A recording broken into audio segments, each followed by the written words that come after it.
Visakhapatnam GVMC zone 2లో zonal కమిషనర్గా పనిచేస్తున్న పొందూరు సింహాచలం గారు తన ఆదాయానికి మించి ఆస్తులు సంపాదించారనే బలమైన ఆధారాలతో వారి మీద కేసు నమోదు చేయడం జరిగింది. గౌరవ ఏసీబీ కోర్టు జడ్జి గారి తాలూకా అనుమతితో ఈరోజు సుమారు 6 ప్రదేశాలలో సోదాలు నిర్వహించడం జరిగింది.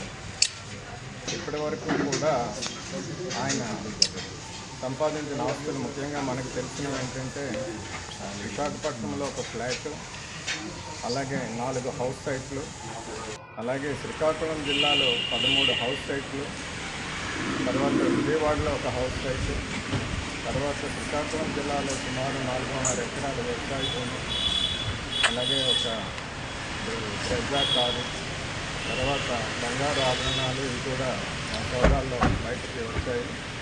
అయితే ఇంకా సోదాలు జరుగుతున్నాయి. ఇంకా పూర్తి వివరాలు తర్వాత తెలియజేస్తాం.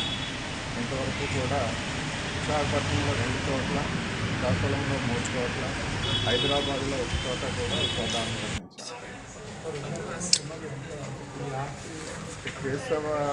కేశవపేట, తర్వాత కొత్తపేట ఒకటి, తర్వాత చింతలి అని చెప్పి